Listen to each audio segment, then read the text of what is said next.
but soon scale catches up to you, and good people doing good work is not enough. It can be at one level, but it's not at another.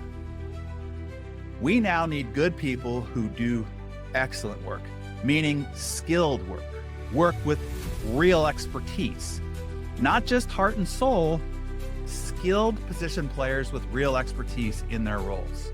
So our theme here today is about evolution. We have to constantly look to evolve our strategies, evolve our mindsets, and evolve our leadership to stay ahead of the curve these days. The goal is that you make a deposit of a couple of your greatest lessons learned over the last year or two, those that either made you a fortune or those that cost you a fortune. We like both. We like great examples and we like great warnings. Both of them make money. In return from your deposit, you get to collect all those deposited by everybody else and then take that collective back to your business, back to your teams, and eventually back to your banker. So there is a business maxim that I learned the hard way in 2023. And that maxim is this: if you grow 30% or more a year, year over year, every 2 years, you will break 50% of your systems and 50% of your people. And so our rapid growth, while it has been thrilling, it has revealed cracks in our system and it revealed cracks in our people. And it really accumulated itself in 2023. And I learned the painful lessons of scalability. So this maxim, a good one to write down, okay? Because I really wish I knew this 24 to 48 months ago. If you grow 30% or more a year, every 2 years, you will break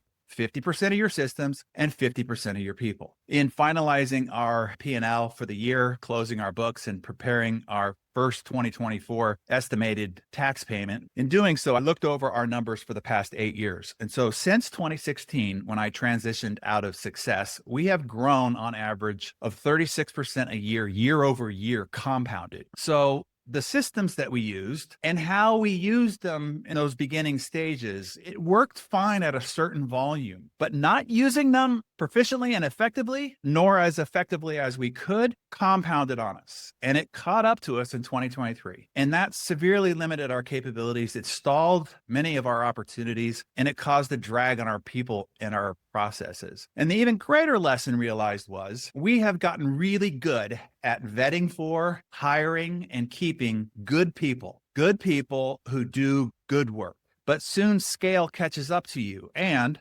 good people doing good work is not enough. It can be at one level, but it's not at another. We now need good people who do excellent work, meaning skilled work, work with real expertise, not just heart and soul, skilled position players with real expertise in their roles. So the lesson here is we tolerated good people because they were good. They matched and embodied all our 12 A-team attributes and core values. And they were doing well. They were doing good work, but not excellent work. Good work for who we were 5, 6, 7, 8 years ago, but not who we are now, or even the last 2 to 3 years. Not highly skilled enough work, not the level of work that we need now at our new level of volume, complexity, speed, and demand. We let good character people stay in vital positions too long, and it cost us a lot in time, effort, capacity, opportunity, and potential impact. So if any of you are on a growth trajectory, please remember this maxim because it's true. And I had to learn it the hard and expensive way. If you grow 30% or more a year, every 2 years, you will break 50% of your systems and 50% of your people. I would say that 2 years is a little variable because we stretched it out longer than 2 years, but we did it at the sacrifice of stressing our team as well. If we had upgraded our systems and our people sooner, it most certainly would have resulted in bigger and far easier results, no doubt. So if this is the only thing you walk away with here today, this could be worth millions to you. Okay. There is another vital lesson that I learned in 2023 that I can share later, but I want to get to y'all here now so you can make your deposits. Raise your hand if you're ready to share your idea. All right. I see first Steph and Shay. Hey, Darren. How are you doing? Hey, good. Yeah. Okay. So I'm going to go what cost us putting up with mediocrity, putting up with BS, putting up with non-excellence, and it cost us. Same. I feel you. So What was the big learning? Take action faster. Futurists are saying that in the next 3 years, we're going to experience the equivalent in evolution in consciousness and technology that rivaled the last 30 years. So as leaders, we have to take even quicker action. And the good news is on the last 2-3 months of the year, something didn't feel right. We took quick action. No more waiting game. Like we're not, let's see how this kind of fizzles and whatnot. So I think that the big learnings are don't put up with BS. Don't put up with mediocrity.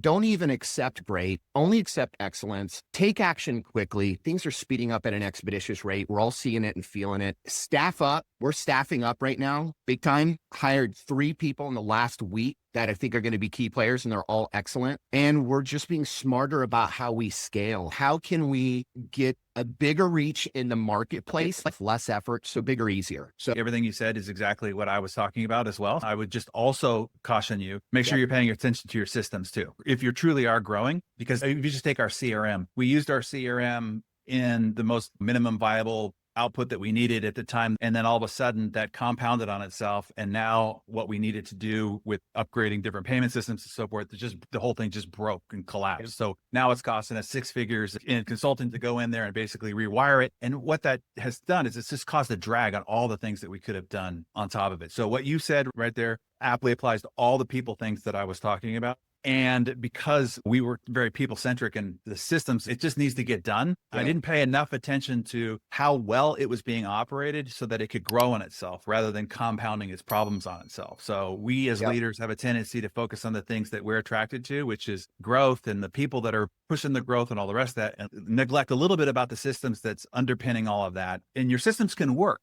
and they can function fine, but the more you grow, the greater demand, all of a sudden the spaghetti starts to multiply itself. Thanks, Great. Dan. Appreciate it. Thank you. That was perfect backup to my lead. All right, Kim. Start off with what cost us money last year. And that was trying to go down a business line, a new venture that had excellent opportunity and possibilities, but it was dependent upon the expertise of someone I could not control. That was the person that was going to come in and be a part of this. And that ended up costing us money because ultimately when that person did not live up to the ethical standards we expect in our company, we couldn't pursue the business line anymore because we didn't have the inherent capability, expertise, understanding of that particular area. So just be cautious when you dive off into a new venture that isn't inherently something you have the expertise, or at least somebody in your company that you trust has the expertise that you could get bit. What would you do different? Because there's either 2 things there. Either one, don't pursue a new line of business when your business is going great, and doubling down on it would actually multiply results faster and easier. Or if you're going to pursue a new business, that you've got to vet more aggressively, a lot longer, and indoctrinate them and make sure they're the right fit before you trust new growth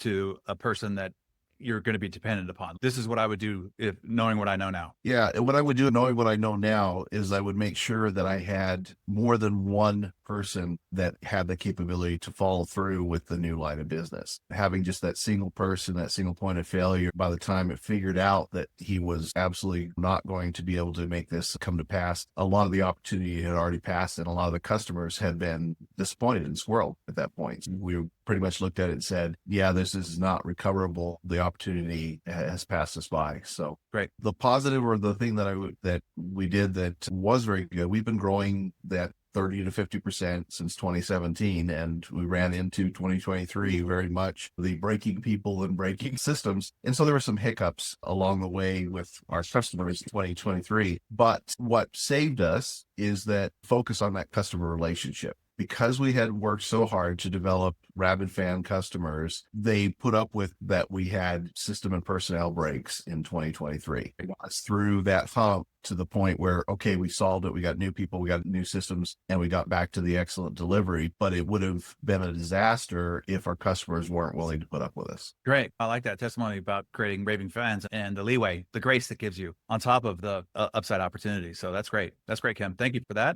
Clint, there you go. I was trying to refer to my notes. Our biggest lesson last year was in relation to recruitment of A players and not being afraid to pay over the top as compared to previous salary packages.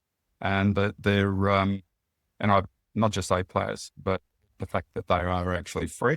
Towards the end of 23, our HR head, who had been with me for 10, 12 years, resigned her position. I was a little bit distraught, but follow the guidelines from BMC, and I'm happy to say we have found an absolute excellent replacement, and I chipped in an extra 10 to 15 grand to secure them, and I'm sure they'll work out really well.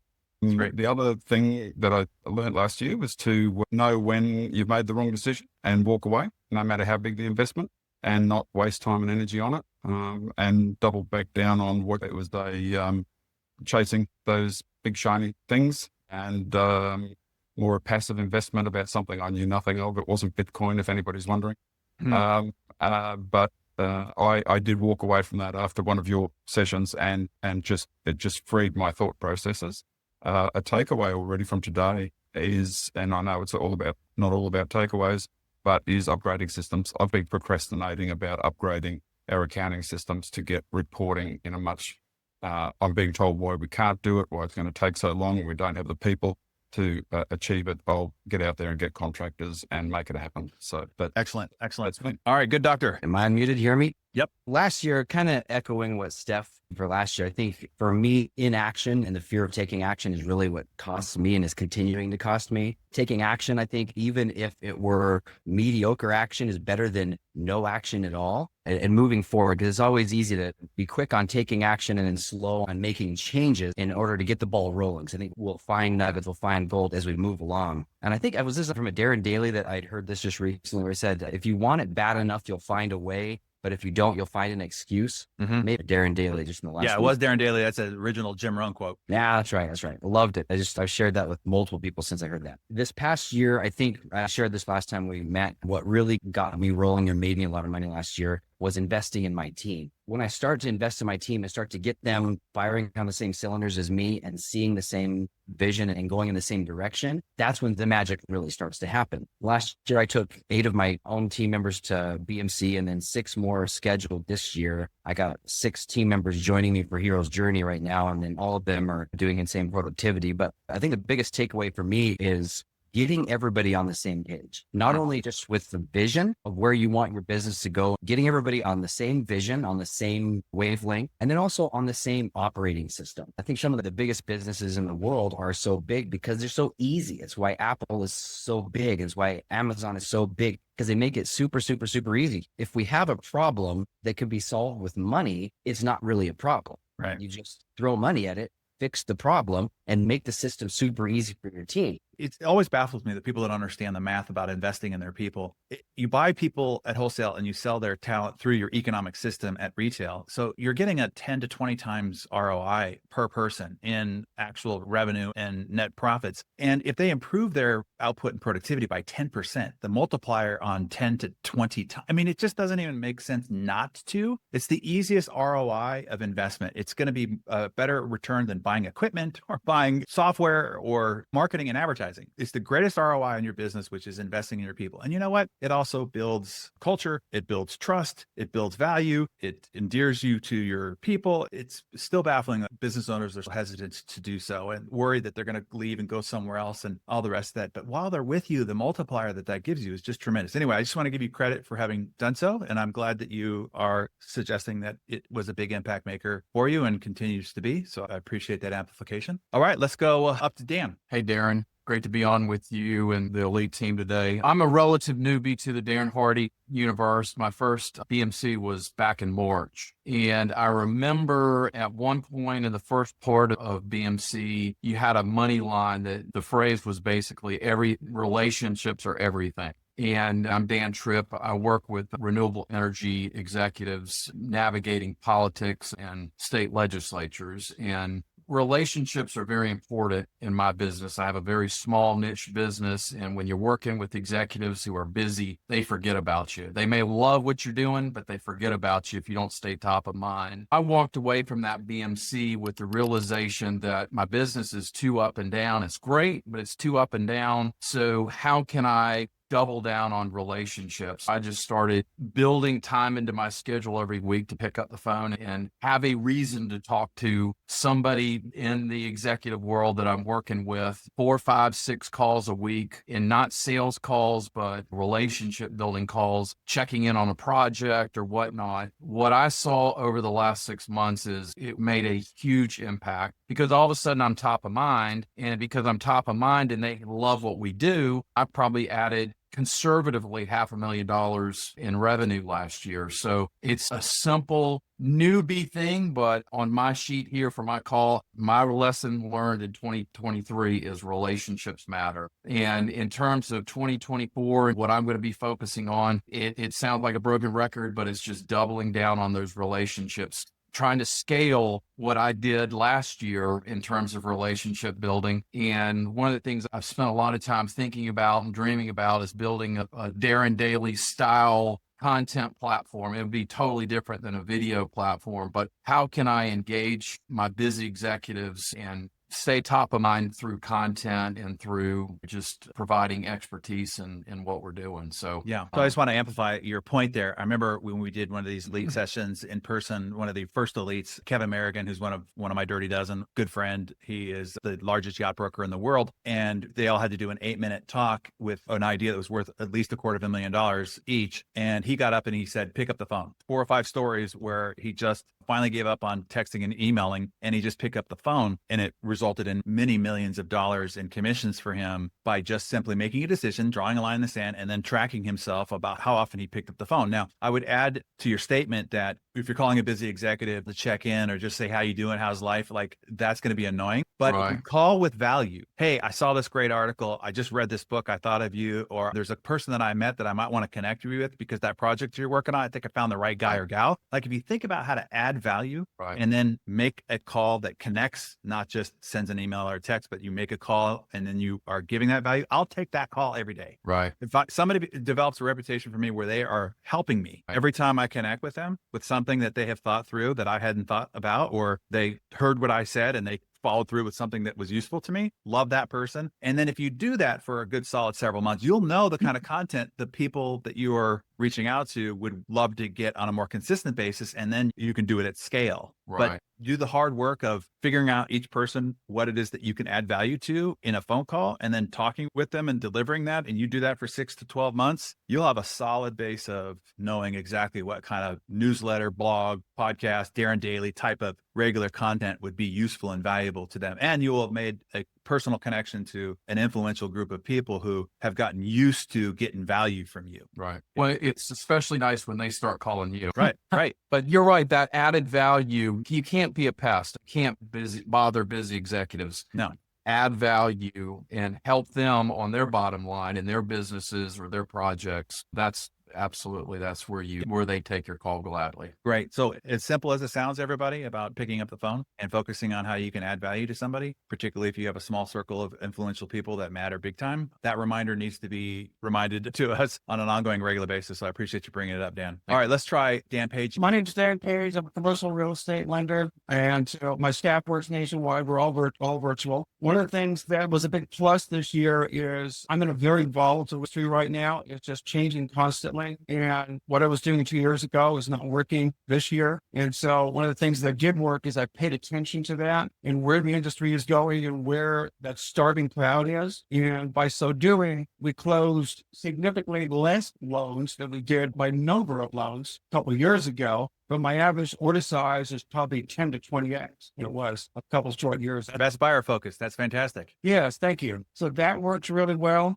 The challenges that I've run into is because of that, I have parts of my value chain, my value proposition that I still cannot control because I have 3 different primary legs to my stool. And one of them is my investors that I bring to the table. And some of those things I cannot control.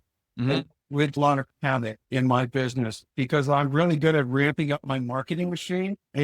But what good does that do if I'm ramping up my marketing machine and I don't have control of that output? Right. And how those customers actually convert. So that's something we're really struggling with and working through. The other thing that I have not been as good at is taking advantage of my fellow elites, of people whose expertise complements mine and reaching out, because I tend to sometimes get almost too hyper focused on what it is that I'm doing and don't think outside that box. Dan has been a great contributor in the Hardy Club. All sorts of great posts and amplifications that you've done in there. You've definitely been making your deposits, so we appreciate that, Dan. Thank you. All right, Andy. Darren, how you doing, sir? Very good. Greetings from Ireland.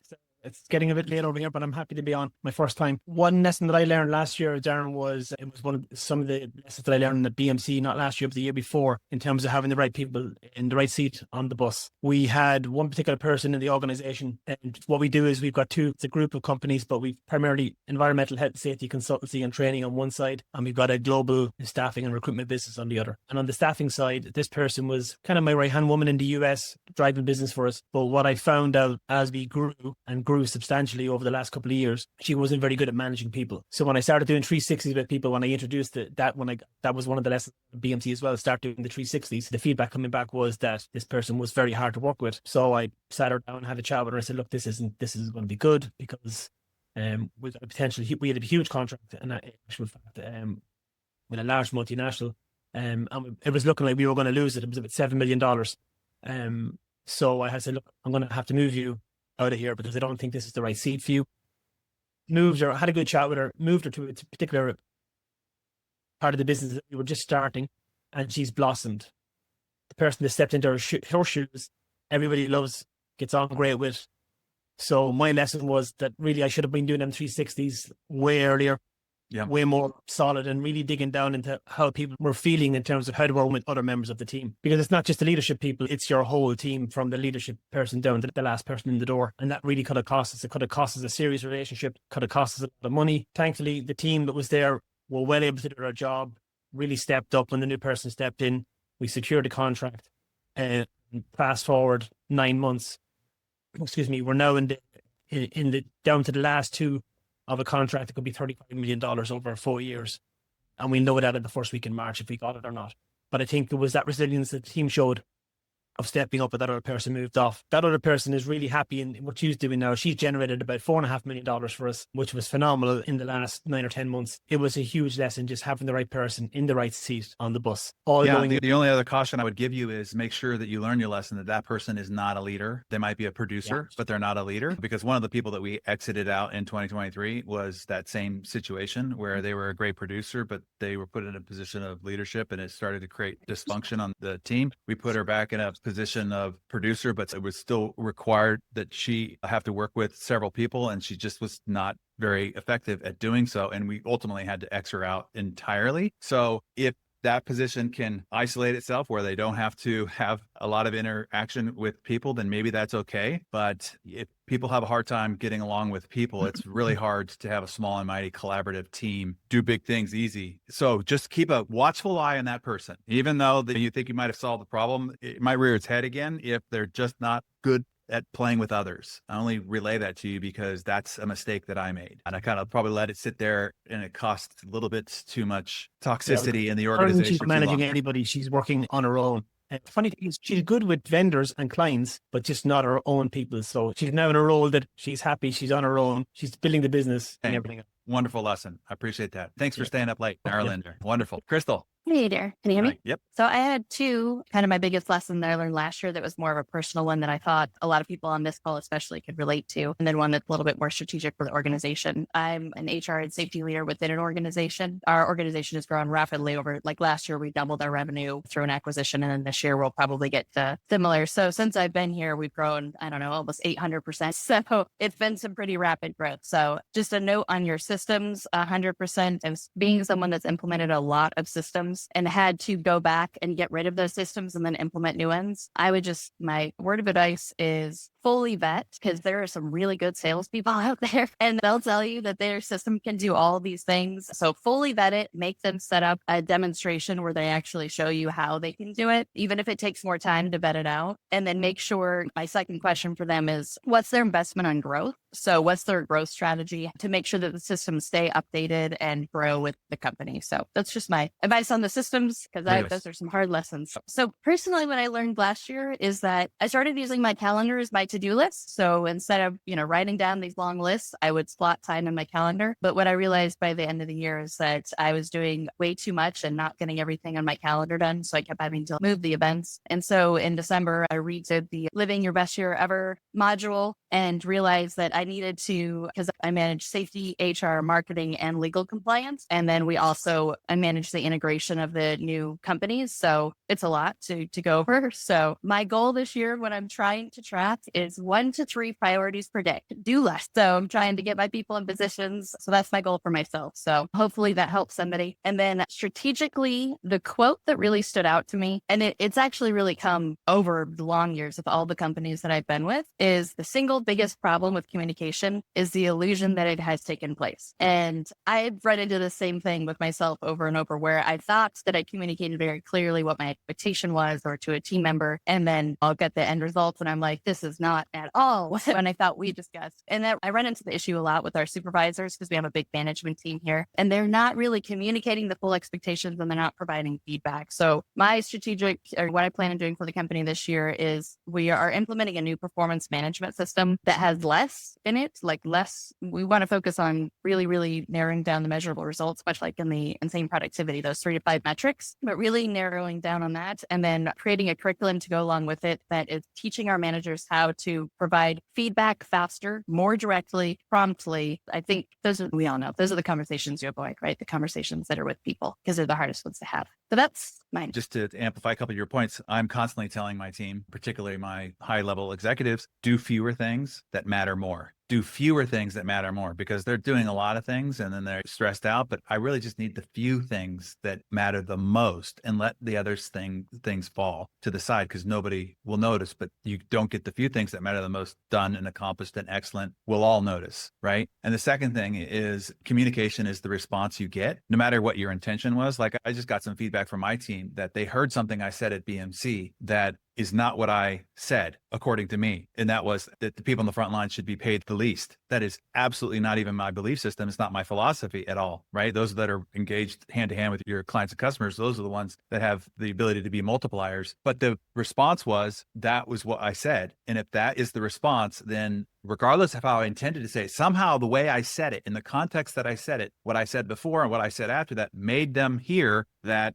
frontline people should be paid less. So that's my fault. Even though definitely didn't say that, don't believe that, but that's the communication that was had. And that happens all the time. How many times does that happen in marriage? Oh, that's not what I meant to say. Well, that's the way it was received. And even if it went through their filters of their own cognitive biases and perceptions and beliefs and hurts and pains and feelings, you have, as a communicator, if you're trying to influence, you have to be cognizant of that, and also realize that the response is still your ownership, one way or another, right? So anyway, great Absolutely. lessons. Thank you for bringing those and putting those on the table. Luke. Hey, Darren. Hello. So I'm in manufacturing.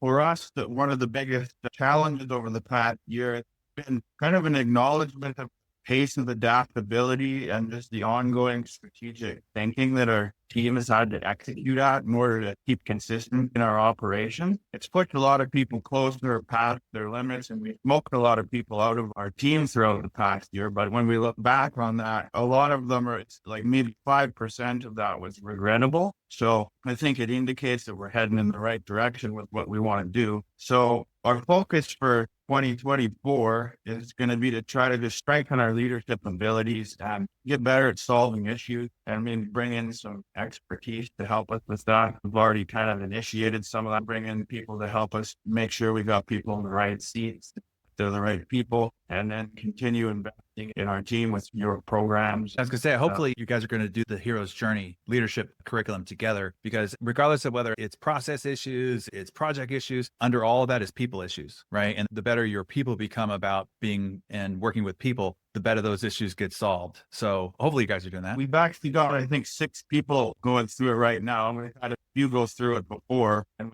every week we do a after action huddle. And the value from that is really good. And make sure that the leaders that are trying to lead them are doing it with them, because not only will it better facilitate, but the relational bond, the trust that will build between the leaders and the producers will be tremendous. So don't let somebody say, well, I've already been through it before. You went through it before for you. Now you need to go through it again for them.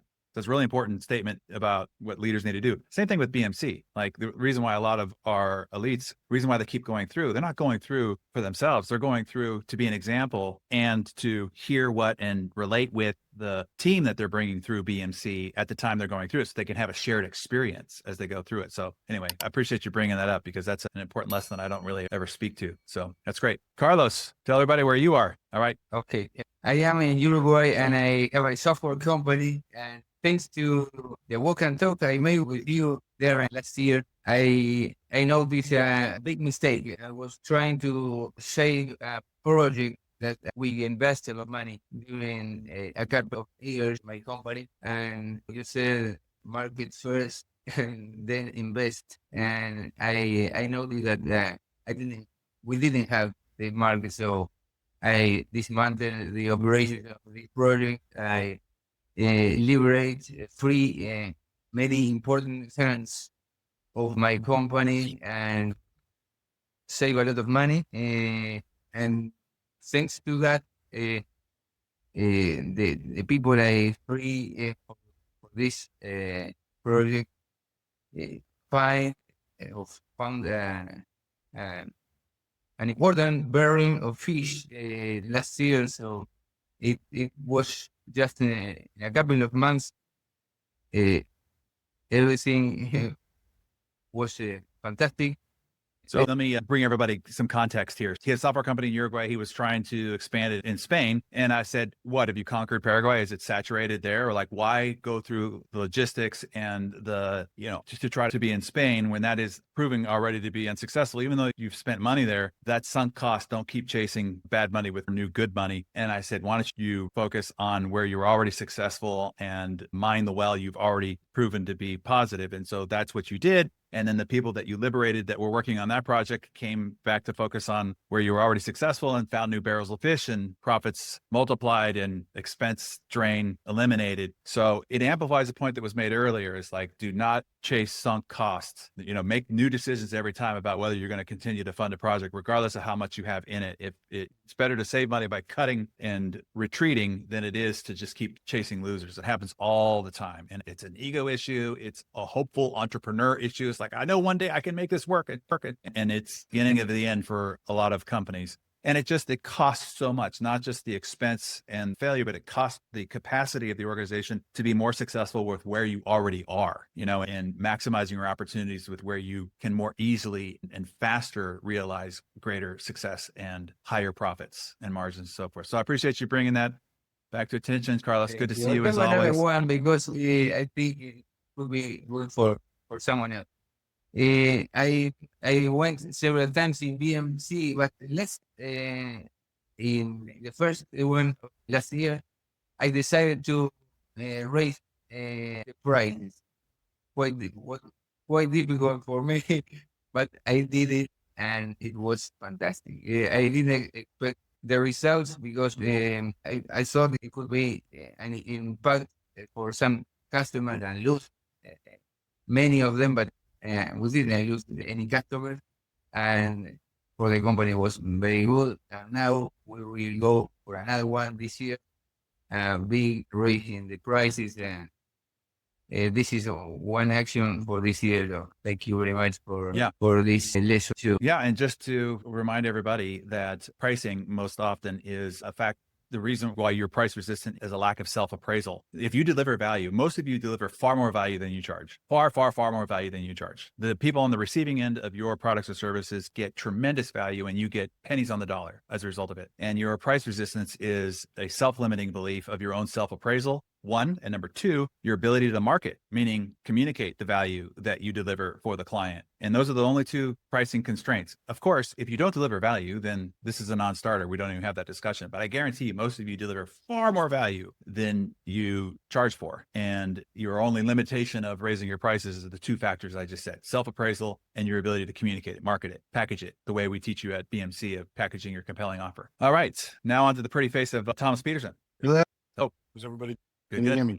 Thomas Peterson from New Jersey. So the biggest part that everything you said, by the way, on that first opening statement was exactly what I was going to repeat as my information, because this year we had people that I thought I could make better, and it was a big mistake. And I kept saying, we just need to give them time. We just need to give them time. And you said something before about bringing your people to BMC and all the programs, and we do that. And this person I actually brought to BMC, took him down to South Carolina to a meetup, had a great time. And when he was done, literally the next day, he said, I decided I'm going to leave because I can do this all on my own because it looks so easy. And I was like, oh, great. Here we go. So it was that realization of, I need to have discussions with people quicker. I need to be more more direct and more immediate when it's happening, and to not think that I can fix people, because we knew this a year prior, and Zach is on this call, and that was one of the things that we talked to my mastermind every week. And they finally said, thank God this guy self-selected out, because you were just holding him way too long. Cost us about $2 million in revenue. Yeah. So from that perspective, that was the big thing that I learned. And the other thing is, and one of the things that was a positive that you had actually originally told me, because I work with my wife, was I reshaped the focus of how we actually look at the company. Everybody on my leadership team has really taken a step up because we do all of your stuff, and we speak the same language and we talk about the same things. Even as I bring my coach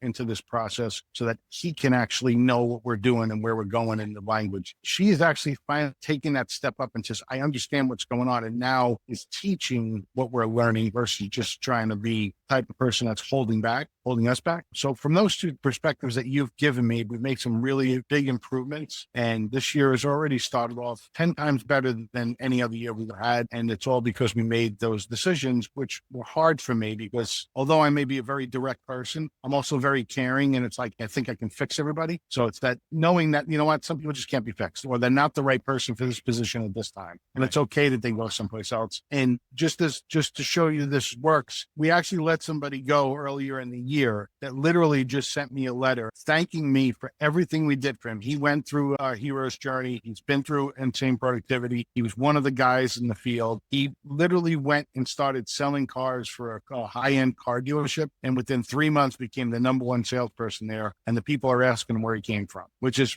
just a testament to the fact that even if you're not the right person, we're gonna give you as much as we, in hopes that you'll get something out of it from a personal perspective. Because if you're a greater person, then we have a greater business. That's great. Yeah, thank you. That's a fantastic testimonial. And all of you have amplified important points. And we all need this courage. We need to be reminded of many of these points, right? Because we're always questioning ourselves. And a lot of things you said, I think I could fix this person. We're all guilty of that. I know they're not doing the job, but just a little more time. I think I could fix them. We all battle with that hope disease that we have as entrepreneurs and as fixers, right? We know that's why we're in the business of entrepreneurship, is that we see a better, brighter future of things that are not visible today, and we fix stuff and we have hope. So anyway, fantastic amplifications. Let me give you my second idea. So let me just tell you how it applies to me, and then we'll translate it for you. Okay. The second lesson I learned in 2023 is that engagement has changed, and how you engage your prospects might need to shift. By our not seeing this and understanding and adjusting quick enough, it costs us a lot of opportunity. The last couple of years, as you know, has been a content explosion. At the pandemic, everybody became glued to their phones and news and social media. And then also everybody then became a content creator. In 22 and 23,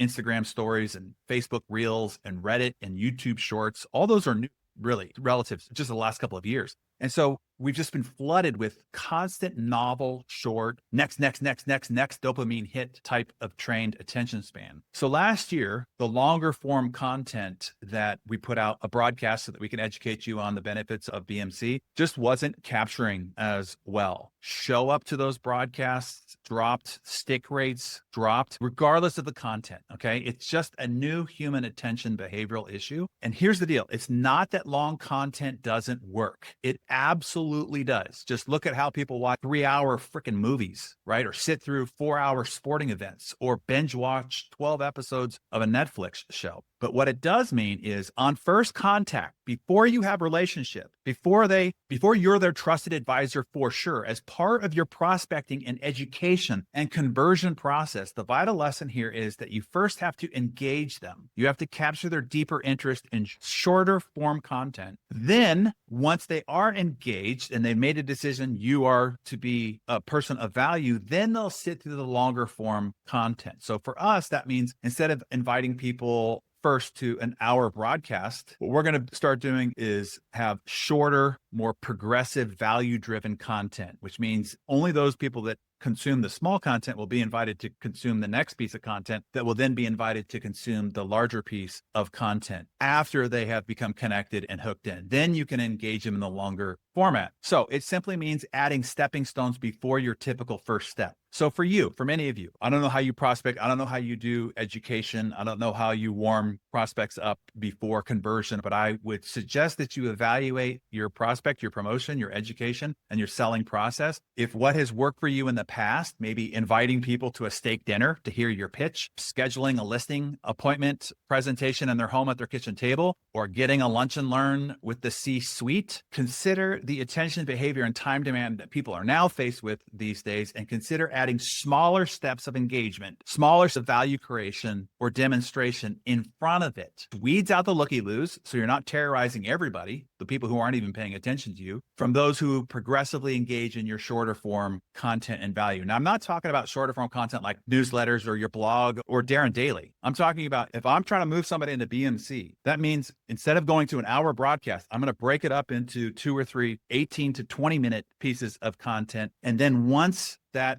value hook has been set, then invite them to the longer content, because it still takes the longer content to get people over the psychological line to make a $10,000 plus investment. So it's not that it doesn't work. It just means that you have to put smaller stepping stones in advance of that. And then once they are more hooked and engaged, then you can get them to commit to the longer engagement part of your process. If we had adjusted our engagement strategy at the beginning of the year, I'm absolutely certain it would have resulted in millions more. We had the value to deliver. We had the scaling capability in that regard. We did great, but not as great as we could have if we got ahead of this. And based on my lesson number 1, not upgrading our people and systems fast enough as well. So anyway, one of the things I just wanted to pass forward to you, think about how that translates to you as you are in your prospect marketing, advertising, content education, or even just a pre-appointment selling process, how you might adapt yourself to the new viewing behavior, because people are just so bombarded, overwhelmed with content that you have to earn their engagement a little bit more these days than might have been in the past. That shift kind of surprised me a little bit. When I look back at our numbers, it's like, I can't believe that we're not getting the same numbers that we used to get doing exactly the same thing. And in my opinion, the content and the promotion's even better, but it has to do a lot with what we're experiencing as a society. So hopefully you can translate that for yourself. I'll definitely address the last 3 hands that we have up as well. And yeah.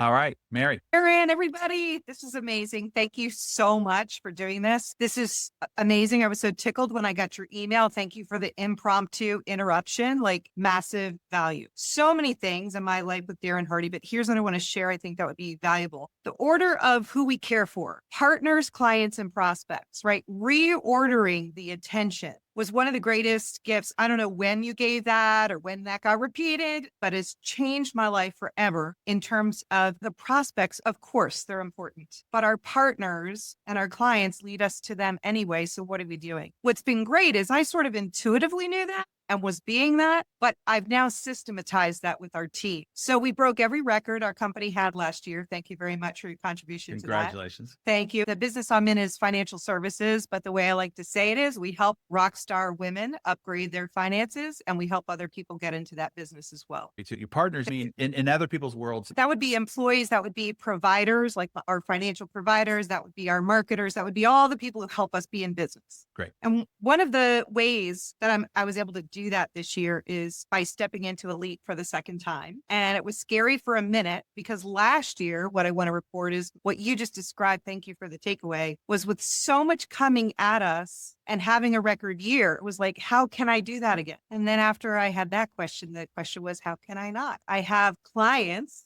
who are with us. I have partners who just weren't listening before that are listening because I made sure I was speaking and they were hearing it. And then prospects as well. So the leadership piece that you provide, the relationship piece that you provide, it just never handle. And I really count on you, Darren. And guys, this is what's great about Elite is you can invite people to Darren's world on the highest level. I count on you to interpret what's going on in the world and reassure me that what I got going on, I can do it. And you filter all the rest of it out. So I am so grateful. Our mission to help people is working on a massive level, and I'm tickled. And then for me, my biggest mistake is trying to be everywhere, sort of matches with what we said, and got very clear that lifestyle, that's something I've heard you talk about a lot, Darren, but lifestyle is really important. Like the reward isn't just financial, it's having a fantastic life. So I've taken that on for myself and my family by how we schedule some things, not perfect, working on it. but also for my team. Instead of just having here's the results we've got to produce. I'm a Gen Xer, so we're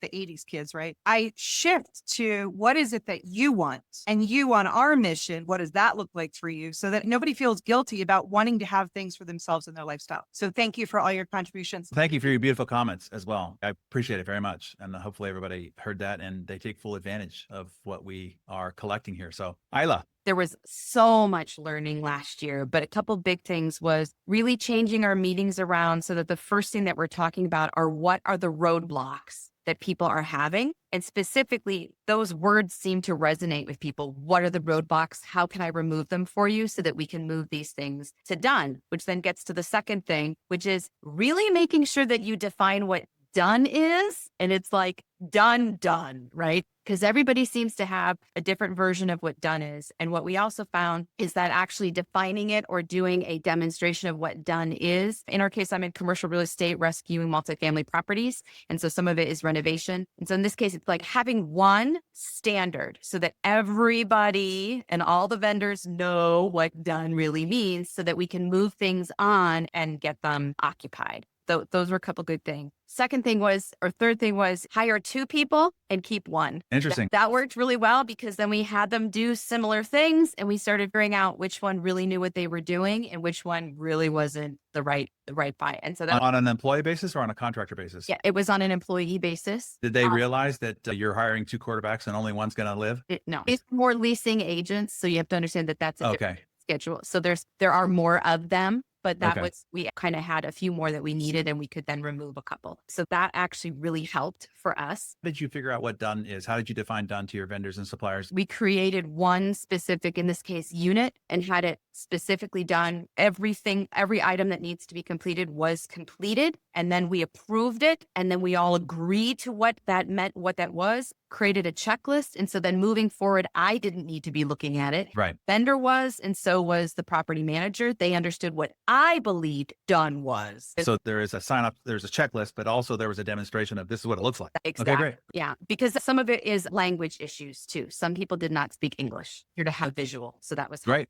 Fourth thing was asking, in our case, it was our maintenance people. So people who are down in the gutter doing the work is like, hey, if I gave you $50,000 right now to make an improvement in this, what would you spend it on first? And what they would spend it on was completely different than I expected. And it was a huge insight that when we did actually do what they suggested, people were happier, reviews got better, all of that. So it's really reminding yourself to go down and have the conversation with the person who's really interacting with your clientele. Yeah. And not just have the conversation, ask the questions because they're closest to the work. Yeah. And you don't, it's amazing how we assume that we know, but then you ask the questions, you're like, oh, never thought of it that way. That's going to make it easy for you. You're going to do, it's going to faster. It's going to cost less. Oh, we absolutely should do that. I don't spend my time in the shower thinking about that. You do. I obviously should be listening to you. So that was huge. And of course, it made them feel great that like someone who was owning and cared that what they've done. So that was helpful. So then the last thing that I will say is meeting people in person is that I totally agree with, so I was doing a lot of negotiating for loans this year. And if I had not actually shown up and met the loan person in person, I would not have saved a lot of the properties that we saved. It was being there in person, which I know is difficult sometimes, but when there is millions of dollars on the line, boy, oh boy, meeting them in person made all the difference. So those are big wins. And we should all pay attention to this. It's funny how the old becomes new again. It's just like direct mail. It was working better than it used to. Pick up the phone, make a phone call. Nobody does that anymore. And showing up in person, all of a sudden the thing that used to be commonplace is exception. And what's old is new again if you use it. So yeah, thank you for reminding us of the point. $20 million property. Yeah, excellent. So it's worth it. Yeah, get on a plane. And last but certainly not least, I'm glad somehow you organize yourself to be last. Hit us with your typical 13. Can't wait to hear what you got to say. Fantastic. And I hope it will be 13 and short because I know that we are after the hour here. So if we haven't met yet, my name is Misty Lown, and you may have known through my story that I founded a company called More Than Just Great Dancing as a dance school support organization. At our height, we were supporting over 300 schools and 100,000 kids a week, all through what I learned here at BMC and all of the other Darren Hardy products. With the advice of Darren and his support, we went through a merger last May, and our company was acquired by like a larger company called Ensemble Schools, which owns and operates schools. So it was a natural upgrade for me in my learning and leadership journey to go from advising schools to actually helping to lead a company that owns and operates schools. But what I want to share is that in this transition, I've learned a very important lesson from the employee perspective, because that's a seat I now sit in that I have never really sat in before. So when I was owning and operating the company, I had baked in many of the insane productivity style metrics, dashboards, and clarity so that as an owner, I could see into everything that was happening in the organization. And that was how I would lead it, like a dashboard in a car. I knew where we were going. When I became a partner and employee of the organization, I lost that. So I created it for myself because it wasn't inside the organization. So I just want to kind of share this lesson forward that I feel like for the first probably 6 months of my transition, I lost an incredible amount of momentum I could have had with the new organization because I didn't have those tools from the organization, and I couldn't see not only what was important to the organization, I also couldn't see how other departments were operating and how all of the pieces fit together. So over many months and many conversations, I feel like we'll be steering the organization now to be more KPI driven. And the lesson that I want to share is I think sometimes even as a leader, I thought I might have been pushing too hard on the dashboards and the vitals and the metrics, and, maybe to the point of making it feel like it was too quantitative and less qualitative, especially in this beautiful kid-driven art space. But I'm telling you, for the right employees, they actually want and need that to not only survive, but to thrive and be a 13 inside of the organization. And that was just an eye-opening moment. And I wish I could go back and do even more of that now in my former life as owning the organization. Now that I'm in a partner and employee seat, I'm looking forward to putting that in at as many levels as possible, as quickly as possible. So the encouragement is we as team members, we actually need more of that, and we can only play as well as we can see. That's excellent amplification to everybody online. And I'm glad my team is listening too. It's like, don't wait for the company to do it. Go do what you need Drive it. for yourself. Stop complaining about it and go make it happen if that's what you need to empower you to be a better performer. I think there is wisdom and listening and observing before you put yourself out there. But there came a point where I had to build what I needed in order to be able to survive, thrive, and contribute to the success of the organization. And I'm a partner, so I still have an ownership piece in my old company and in the new company. And so just don't underestimate how much the team members actually need that. Again, I'm glad my team is listening because, at the end of the year, we're like, okay, you got to update your dashboards. We got to revise scorecards and so forth. And it's arduous. And my chief of staff, Darren, who's on, was up their ass. And we would talk about it. It's like, push. And it could feel like, maybe, am I making too big of a deal of this? Is it? So it's really great to hear from the other side to remind that, no, not only is it crucial as a leader to be able to see all the parts and the pieces and how they are working together, but the people on the other end, after they go through the art process, maybe needing to be encouraged a little bit more aggressively than you would desire, are better for it and they want it and it makes them happy and fulfilled, and we'll see the evidence of their results. So great point. You delivered as always. All right. Hey, everybody, I just want to say thank you all. Great contributions. I've got notes. Again, appreciate you showing up from all over the time zones of our beautiful planet here. And hopefully you're taking away some things, and maybe in 3, 6, 12 months, you could tell us something you applied from this discussion that made an impact. It'll make all of us feel even better for the time we spent here today.